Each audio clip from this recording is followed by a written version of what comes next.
And welcome back to Mark My Words Football Podcast with Rob. And Scott. And we thank you all for listening to the podcast. Feel free to follow us on any platform. We are available anywhere you get your podcasts, so listening is easier than ever.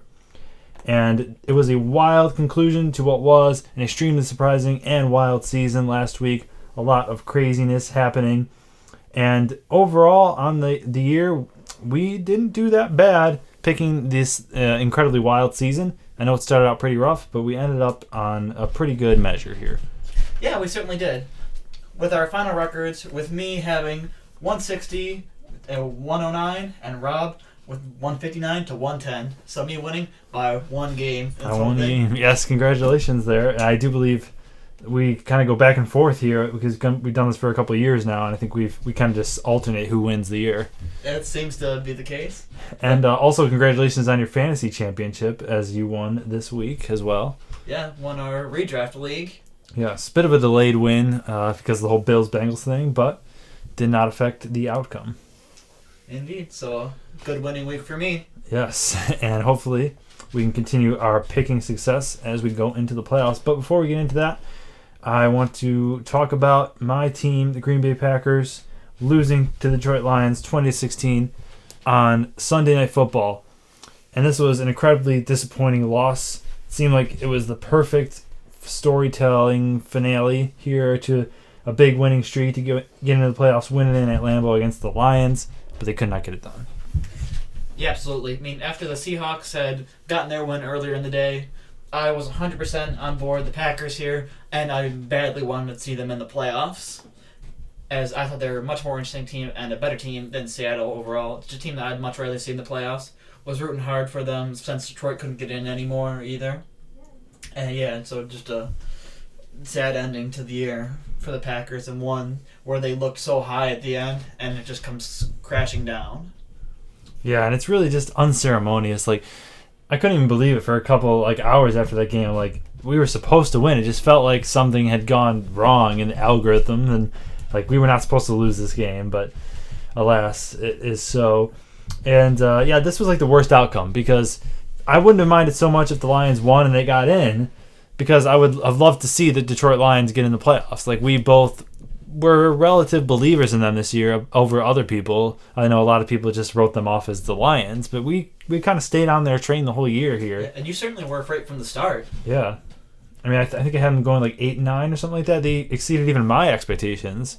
But, yeah, just really disappointing here. And as a Packer fan, we're going into another long offseason. It's going to be, will Rodgers stay, will Rodgers go? It's going to be like that every single day.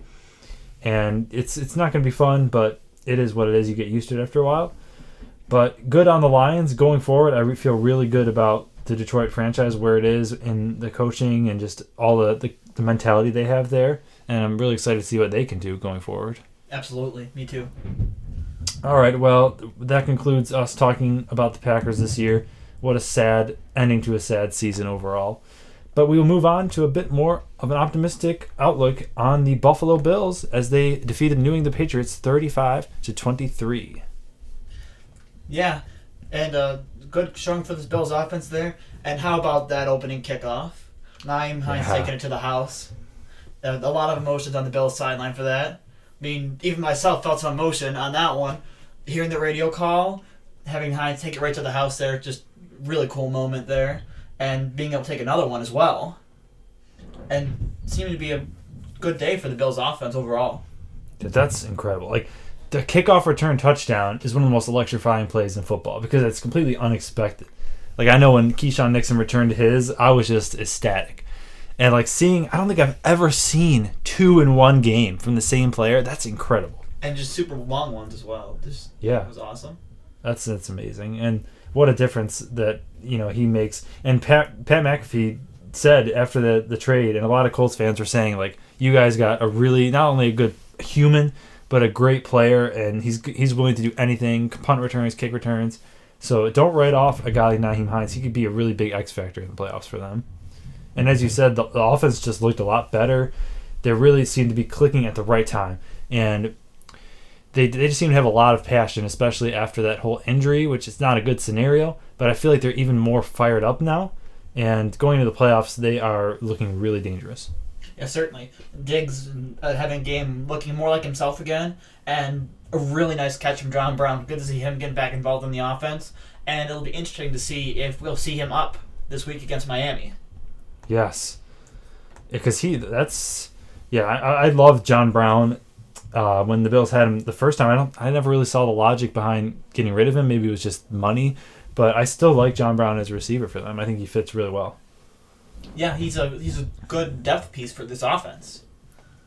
Yes, and he replaces, who is it, Jamison Crowder, I believe, went down early this year. Yes. Yeah, and I think he replaces him just fine. And I really like what I've seen from Knox as of late. And Davis has been all right. They hope for some more from him, but now maybe you're a little bit more satisfied with pieces in Cole Beasley and John Brown to help solidify your depth that you don't have to count on Davis quite as much, as well as Knox, too. Yeah, they have multiple receivers that can really hurt you as a defense. So, yeah, it's gonna be tough for defense to cover all their threats that they have now. Yeah, and that's exactly what you want, and something that seemed to be missing from this Bills offense a lot of the year, or at least in the second half. Yes, I agree. And of course, you always have the potent threat of Josh Allen running. So, I mean, if you are able to cover the receivers for too long, Josh Allen can easily bust out 10, 15 yards and get you a first down, which drives defenses nuts. It really does. And yeah, so the Bills, they are going to obtain the number 2 seed here. Who knows if they would have attained the 1, but they will be hosting a playoff game, and it will be against a division rival, the Miami Dolphins, here in the first round. So this leads us into the playoff matchups for this week. Bills, Dolphins. And who do you have taking this matchup here? It's we don't know if Tua is going to play yet. It's kind of looking like a toss-up here. Yeah, really unknown with Tua this week. And with him or not, I believe the Bills are the better team. I think we can agree on that. And yes. I have a strong confidence in this Bills offense coming to this week. And I have the Bills taking a 35-17 win over the Dolphins. Yes, and I do have the Bills. I'm going to have them go 38-20 here. I think they get out to an early lead and maybe dial it back a little bit because they should have the game in check. I think the Dolphins at this point, they just kind of feel like a team that they're happy to get in, right? Because Tua has just had a heck of a year.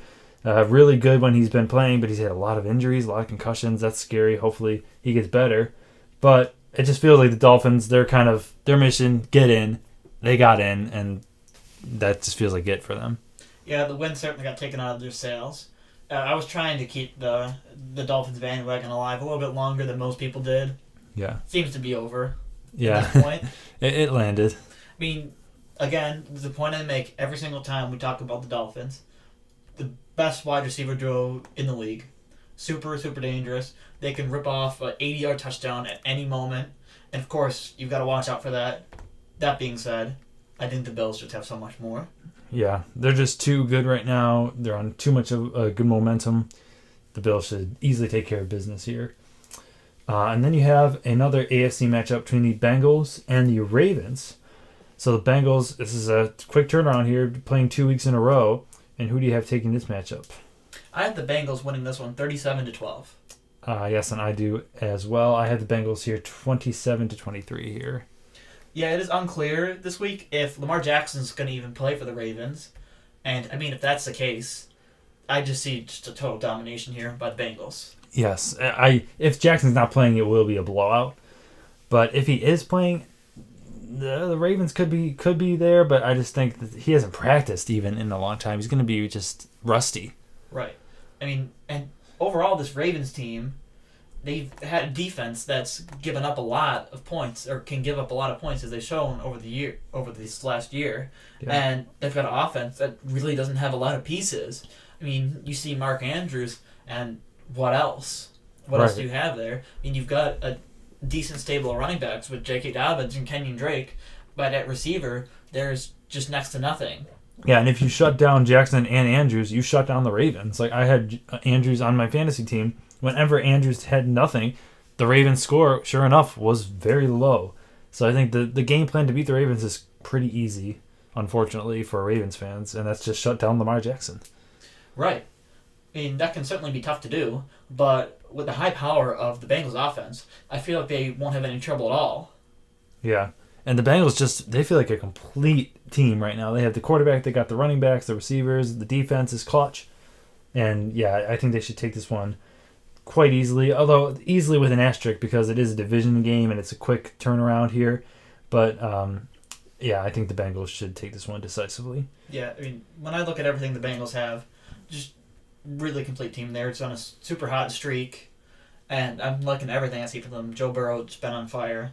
Best trio receivers in the league. Great running back. A good tight end.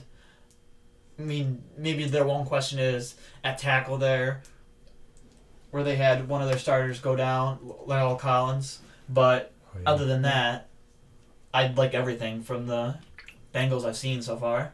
Right, and they were able to make a Super Bowl last year with a worse offensive line than they have this year. Right. So I don't think that's too much of a concern. Plus the Ravens pass rush, it's not like it's this elite pass rush that it used to be. Yes, that's true. All right, so now we have one of the most intriguing matchups, maybe the one I had the toughest time with, and it's the Jacksonville Jaguars hosting the Los Angeles Chargers. And the Jaguars getting in on one of the last plays of the game against the Tennessee Titans. I believe it was a fumble recovery for a touchdown. So the Jaguars, a great story getting in the playoffs here. However, I don't think they will have what it takes, and I will be taking the Chargers here, 24-17. I'll go similar. I believe this game is going to be close, and the Chargers are going to sneak out a win at 20-17. Yeah, similar thoughts by us on this game, I think. But I never feel good about picking the Chargers. I picked them to go to the Super Bowl in the preseason pick.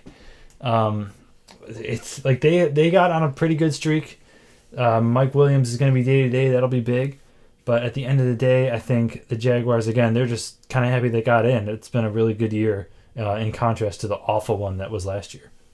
Yeah. I mean, when I'm looking at the stats for this game, like, I feel like it pulls me in every which direction here.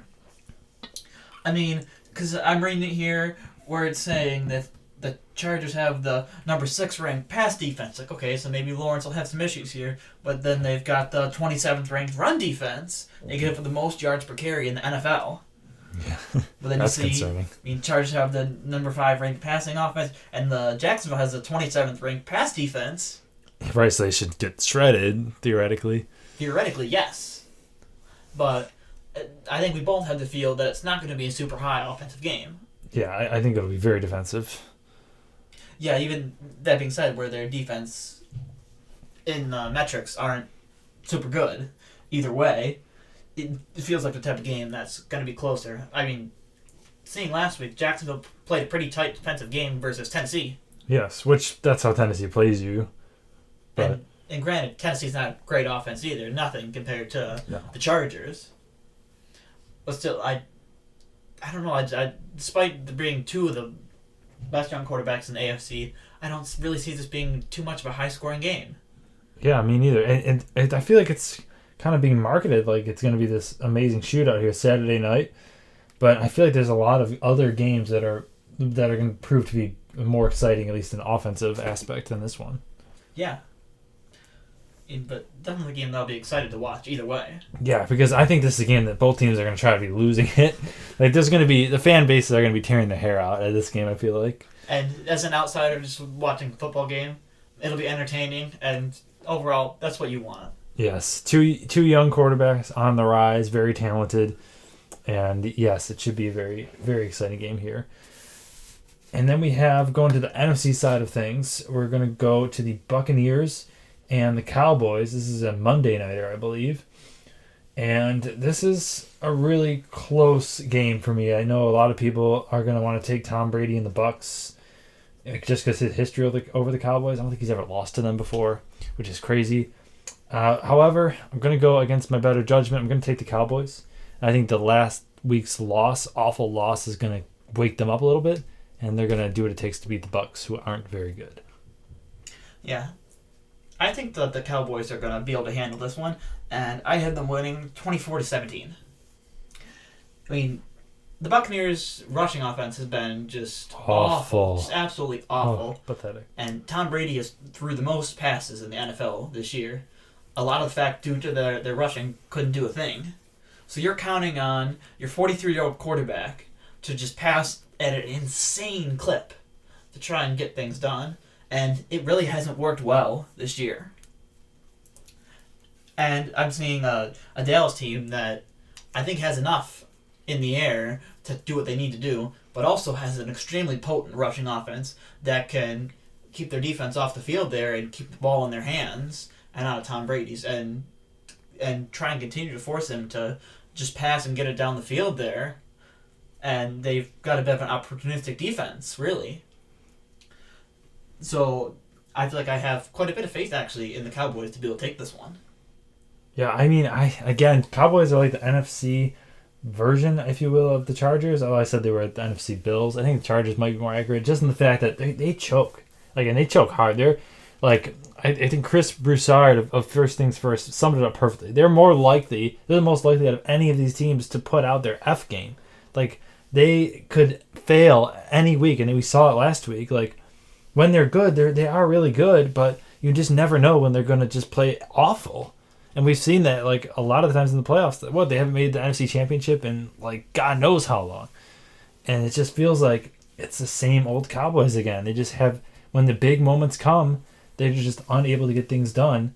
So, I mean, I think they'll take this game, but I don't really have any hope anymore in the Cowboys, unfortunately, because I think they're very exciting to watch. And their offense has been the best offense in the league since Dak has gotten back, which I should mention. I don't know if that's still the case after last week's stinker, but they have a very high-powered offense. It feels like they should win, which is, I guess, why I'm taking them not to win. I feel like all the media coverage, all the pressure on the Dallas Cowboys, it gets to their head and they're just unable to perform. I feel like if they had gone in a little bit more quietly, I would have felt better about it. But now all the attention's on them, and I don't know. I just feel pretty uncomfortable about it now. So interesting. We differ quite a bit on the Cowboys, it seems. Yeah, I fought back and forth on them all year, to be honest.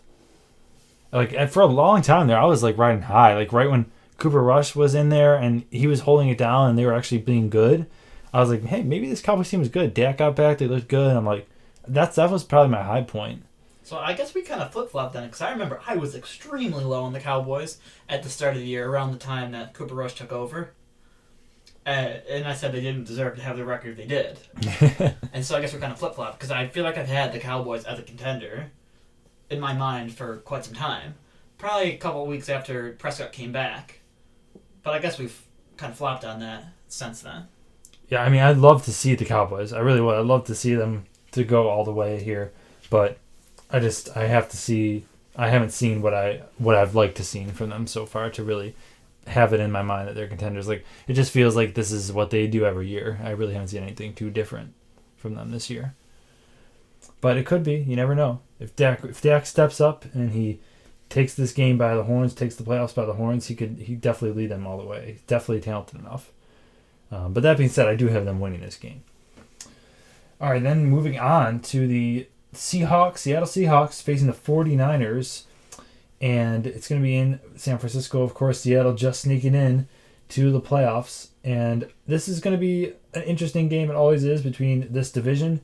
However, I do think the 49ers are the far better team and will take the victory, 31-24. Yeah, I agree. 49ers definitely the much better team here, and I have them winning 28-20. I mean, the 49ers won both their contests versus Seattle this year, and if you're looking for momentum, there's not a team that probably has more than the 49ers, honestly winning 10 straight. Yeah. And then you have the Seahawks on the flip side, who have gone 3-5 in their last 8, and yeah, barely got in there. Looked like they were going to be out. Just barely snuck out a win in overtime versus the Rams last week to clinch their spot, and had to hope for the Packers to lose as well. Yeah, and it did happen. Like, I think Pete Carroll might be a dark horse underdog head coach of the year. I know he's probably like down there because Daboll and Sirianni are probably going to be up there.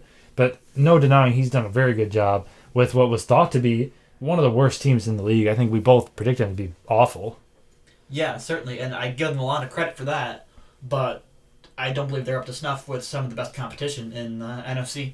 Yes, I would tend to agree.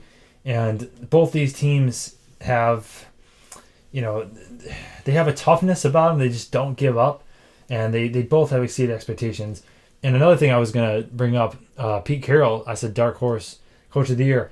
How come nobody's talking about Kyle Shanahan as coach of the year. I feel like he never gets his due respect. He's on his third string quarterback, and they've won 10 games in a row, and they're sitting at the number 2 seed right now.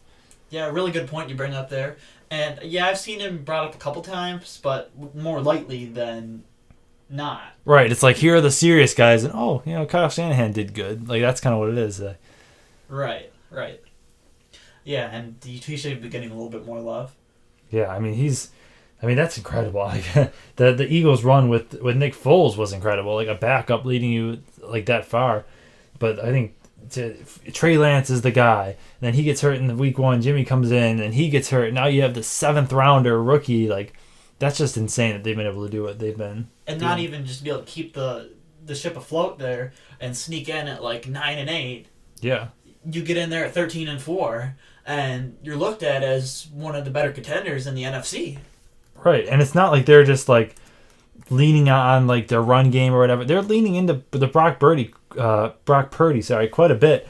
Like, he's been pretty darn good this year, and with 13 touchdowns, 4 interceptions, 107 passer rating, and 1,300 yards. Like, that's really like that. They're not just like, oh, we have Brock Purdy, we want to like be gentle with it. Like, no, they're like, throw the ball, dude, because like we trust you. Yeah, and really couldn't be in a better system for a quarterback like that, but they still have been super aggressive. They're not really managing what he does, and he's not making a ton of mistakes either, which is really nice to see. But even for a quarterback where you're not super talented, you're definitely in the best system possible when you've got some of the best yards after catch weapons in the league in McCaffrey and Samuel and Kittle and Ayuk as well. That's true, and the great offensive line. And yeah, it's like it makes a big difference. Who knows what would happen with other quarterbacks if they were in better systems? Like, I feel like people fail to give that enough credit in how good a quarterback is. Yeah, can definitely play a big part in that.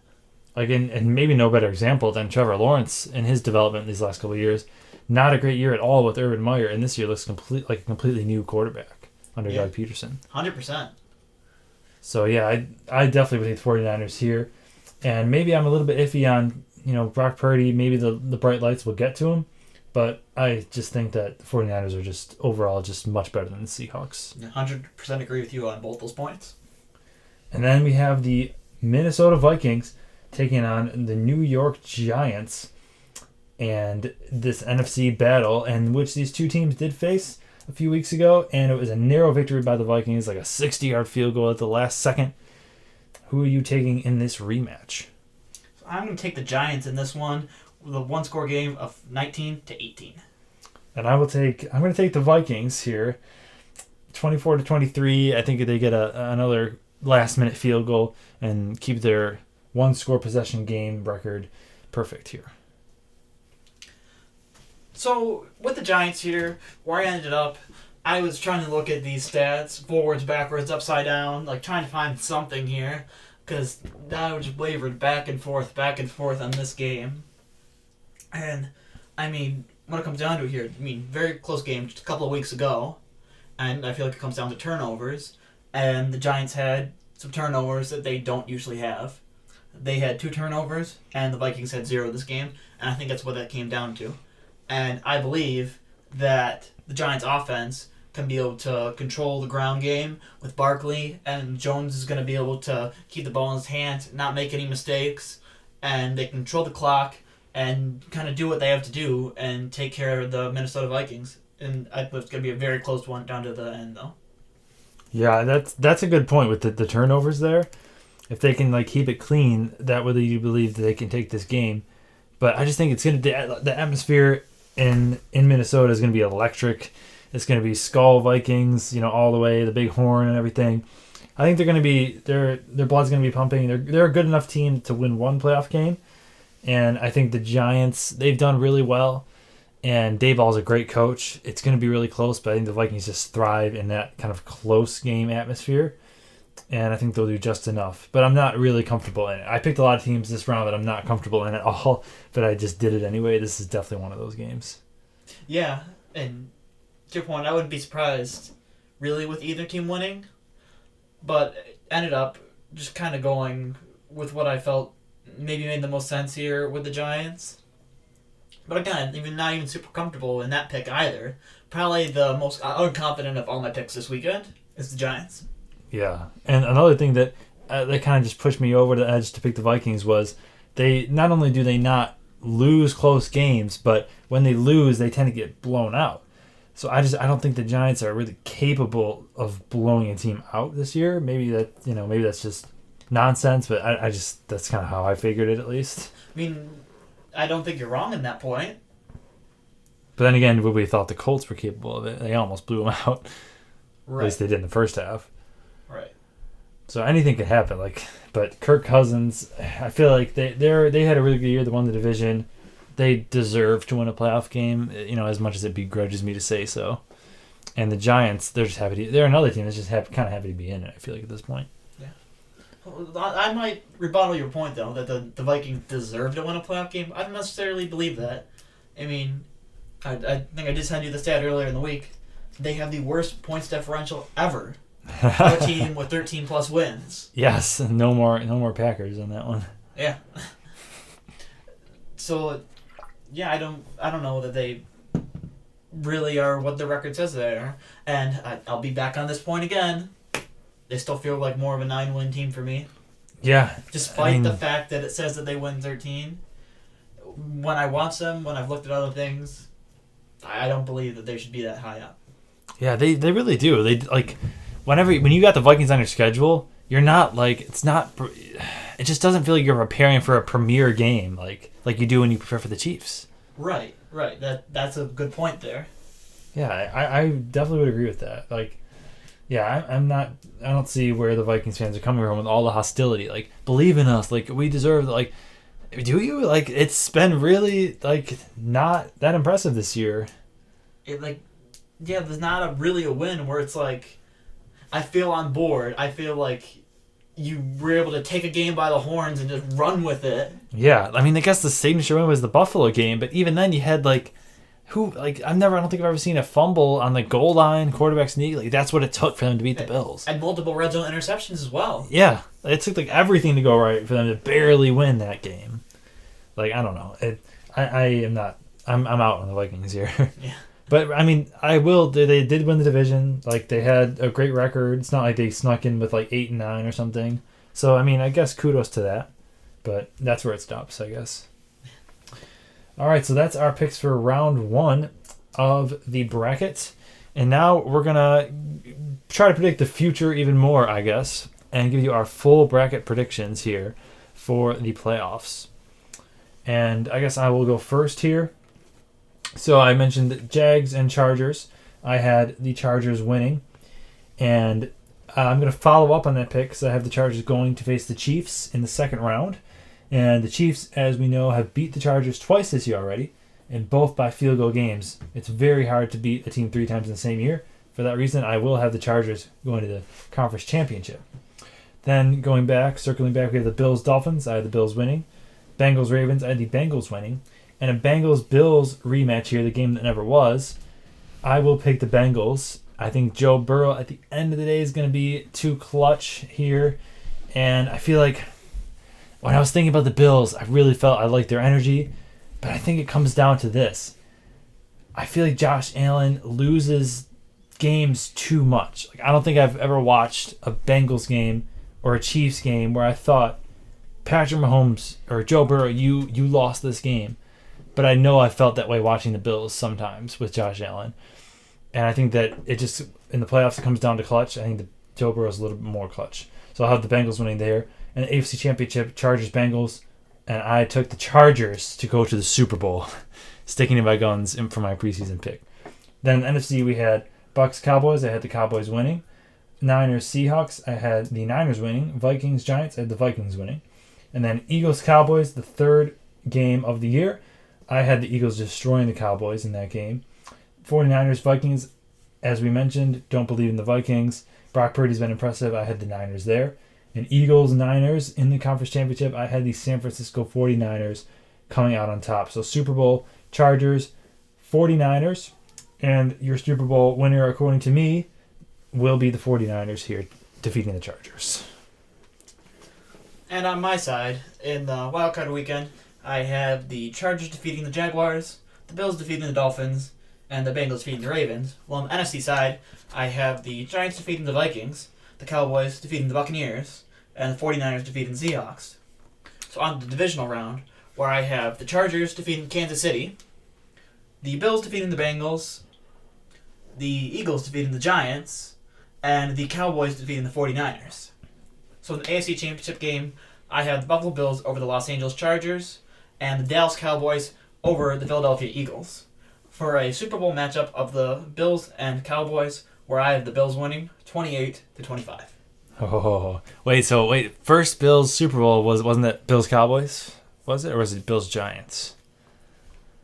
Here, Mr.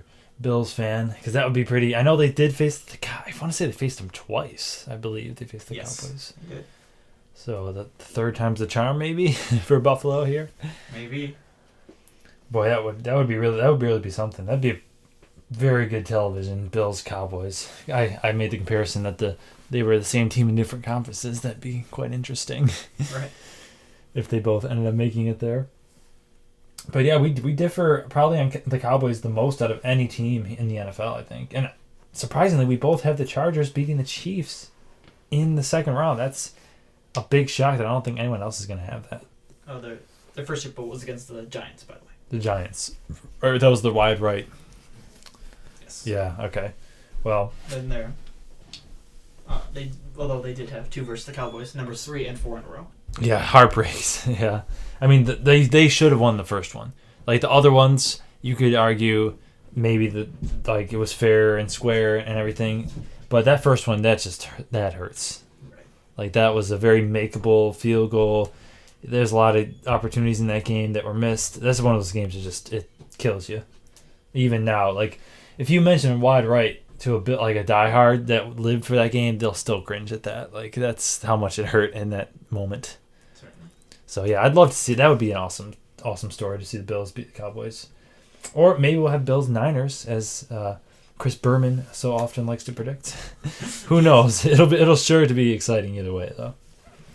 And I think now we're gonna go on to Scott's parlay for the week here. Yeah, we're going to continue this going as long as I can to the playoffs. I might have to get a little creative once we get a little bit closer down to the wire here. Last week, for the third week in a row, I went 2 of 3, losing on the Jets in my kind of a crazy underdog parlay, winning with Houston and Carolina. But I don't know how confident I was in that, but very close in that one, of course. That was gutsy. Anyways, this week, my 3-team parlay is going to be the Chargers, the Cowboys, and the Bengals. In their respective games, the Chargers are favored by 1.5, the Cowboys by 2.5, and the Bengals by 7. All right, yeah, some good lines there. Wait, did you say the Cowboys are favored here? Yes, they are. Wow, Vegas is giving Brady points. That's interesting. Yeah. All right, well, it should definitely be a wild playoffs. This is nothing how I had predicted it going, and we'll get into that after the conclusion of the playoffs, just how awful our predictions were preseason. But yeah, that wraps up this episode. Thank you all for watching. Feel free to follow us on any platform. We are available everywhere you get your podcasts. And this has been Mark My Words Football Podcast with Brett. And Scott. Yeah.